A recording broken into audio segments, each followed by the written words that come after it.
जय जगन्नाथ साथी मु आपण गौतम बेरा मुझे मोर नुआ YouTube channel explore with Gautam रे आपण स्वागत जनाऊँ। ये यूट्यूब चैनल रे मुझे नूतन नूतन जगह को एक्सप्लोर करी ब्लॉग मध्यम आपण देखेबी। आ मोर फास्ट ब्लॉग रहिबो माँ कालीजाई दर्शन। तो आज मुझे आपण मानक माँ कालीजाई दर्शन करेबी। आउ फेरिला बेले माँ नारायणी दर्शन करेबी। केमिति आपण जिबे ब्रह्मपुर कालीजाई मु रोची ब्रह्मपुर। तो ब्रह्मपुर कालीजाई आपण केमिति जिबे बाय रोड आपण मानक पूरा देखेबी। आ पूरा इनफॉरमेशन भी देबी केमिति आपण माने जिबे। ब्रह्मपुर कालीजाई जदि आपण देखिबे तो पाखापाखि 70 ରୁ 80 किलोमीटर रहे बाय रोड रे।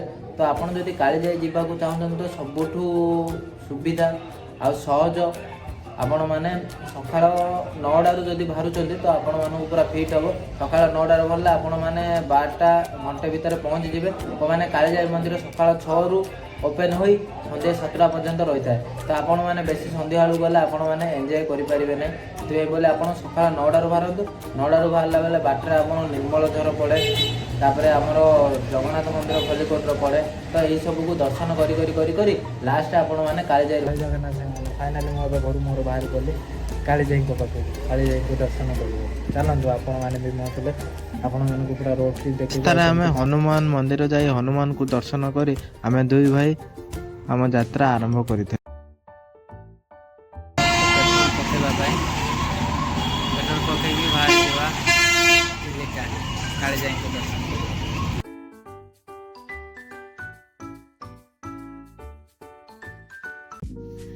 देखी पाथे पूरा गहली अच्छी से आपड़ जब भी बाहर को चाहते रोड ट्रिप कर बाइक रे जावाक चाहते जदि काले जाए तो आपण मिनिमम सकाळ 7ରୁ 8टार बाहर पड़े तो एत गहली रही।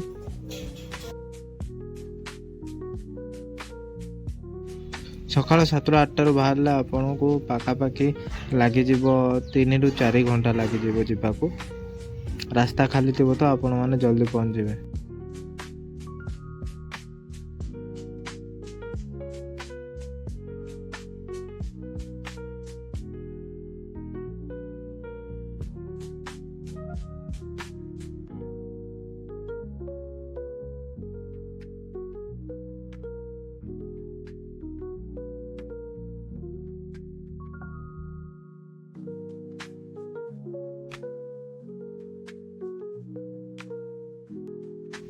आम ए ऋषिकुल्या रिवर पाखापाखि हो गलु। आपण मन ऋषिकुल्या नदी को भी आपण मन को देखेबी। चलन देख ऋषिकुल्या नदी बहुत बढ़िया व्यू अच्छी आपण मान।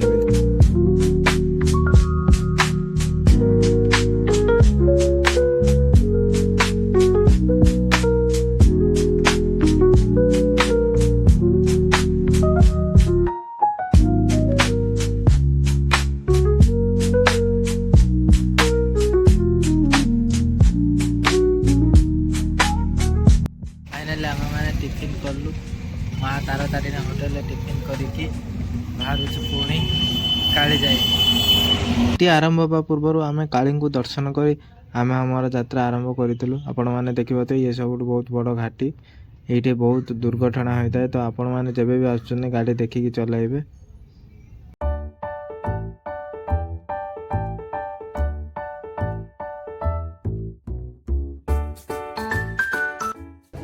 फाइनाली आम पहुँच गलु ओटीडीसी पांथ निवास ये आमर गाड़ी पार्किंग करी यू आम बाहरी पड़ू कालीजाई अभिमुखे।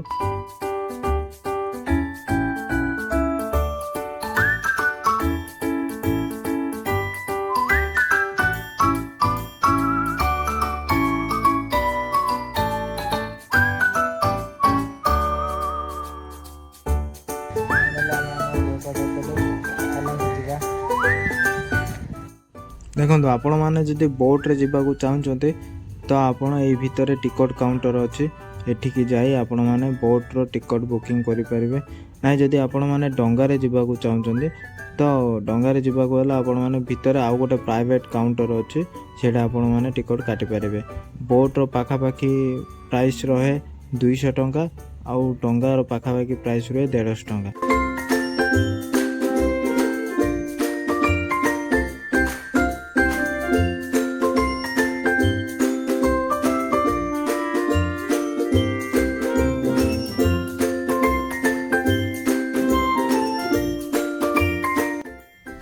ଚିଲିକା ଲେକ୍ରେ ପାଖାପାଖି ପହଞ୍ଚି ଗଲୁ। ଏଇଟା ଚିଲିକା ଲେକ୍ର ଇଏ ହେଉଛି ଛୋଟିଆ ମାର୍କେଟ।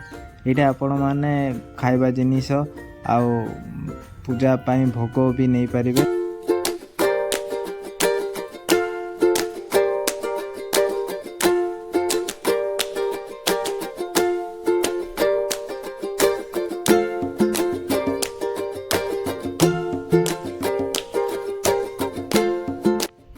ଫାଇନାଲି ଆମେ ଆମର ଯାତ୍ରା ଆରମ୍ଭ କରୁ। ଦେଖିପାରୁଥିବେ ଆମେମାନେ ଡଙ୍ଗାରେ ଯାତ୍ରା କରୁଛୁ।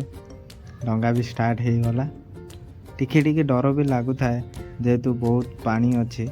କିଛି ପ୍ରୋବ୍ଲେମ୍ ନାହିଁ, ବହୁତ ବଢ଼ିଆ। ଚାଲନ୍ତୁ ଆପଣମାନେ ବି ଏନ୍ଜୟ କରନ୍ତୁ, ଆମେ ବି ଏନ୍ଜୟ କରୁ।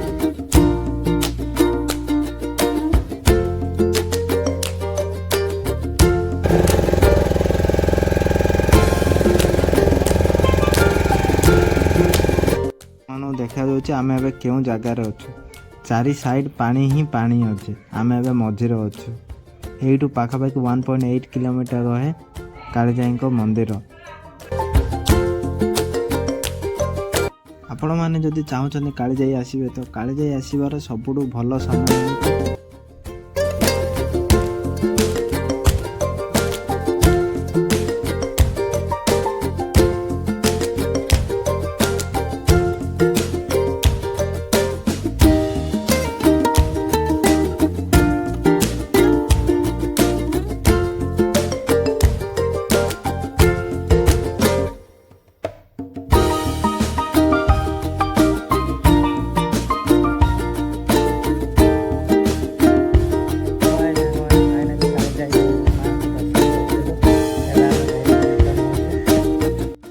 ମା କାଳିଜାଇଙ୍କୁ ଦର୍ଶନ କଲା ପରେ ଆମେ ପୁଣି ଥରେ ବାହାରି ପଡ଼ିଲୁ ମା ନାରାୟଣୀଙ୍କୁ ଦର୍ଶନ କରିବା ପାଇଁ।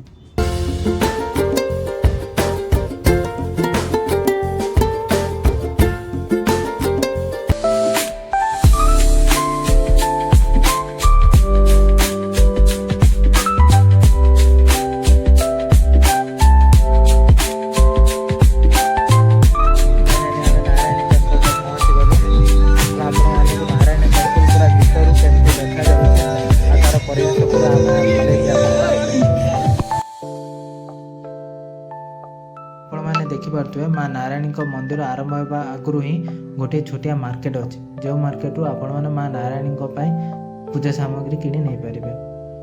ମୁଁ ବି ମା ନାରାୟଣୀଙ୍କ ପାଇଁ ପୂଜା ସାମଗ୍ରୀ କିଣି ବାହାରି ଗଲି ମାଙ୍କୁ ଦର୍ଶନ କରିବା ପାଇଁ। ଆଉ ଗୋଟିଏ କଥା ମନେ ରଖନ୍ତୁ, ଗୋଟିଏ ବାଡ଼ି ଧରି ଯାଇଥିବେ, କାହିଁକିନା ବହୁତ ଗୁଡ଼ିଏ ପାତି ମାଙ୍କଡ଼ ଦେଖାଯାଆନ୍ତି। ନିଜର ସୁରକ୍ଷା ନିମନ୍ତେ ନେଇଥାନ୍ତୁ।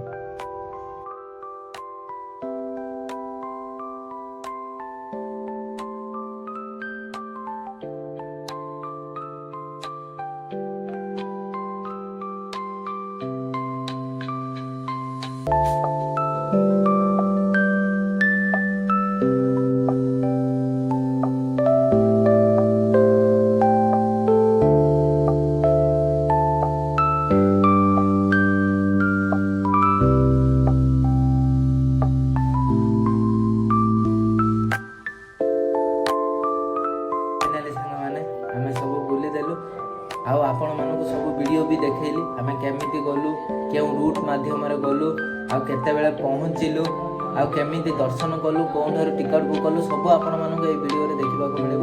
ଯଦି ଏଇ ଭିଡ଼ିଓଟି ଆପଣମାନଙ୍କୁ ଭଲ ଲାଗିଲା ତ ପ୍ଲିଜ୍ ମୋର ଭିଡ଼ିଓକୁ ଲାଇକ୍, କମେଣ୍ଟ, ସେୟାର କରିଦିଅନ୍ତୁ। ଆଉ ପ୍ଲିଜ୍ ଚ୍ୟାନେଲଟିକୁ ସବସ୍କ୍ରାଇବ୍ କରିଦିଅନ୍ତୁ, ଯାହାଦ୍ୱାରା କି ଆପଣମାନେ ମୁଁ ଯେଉଁ ବି ନ୍ୟୁ ଭିଡ଼ିଓ ପୋଷ୍ଟ କରେ ଆପଣମାନଙ୍କୁ ସର୍ବପ୍ରଥମେ ମୋର ୟୁଟ୍ୟୁବ୍ ଚ୍ୟାନେଲ୍ ଦେଖିବାକୁ ମିଳିବ। ଜୟ ଜଗନ୍ନାଥ।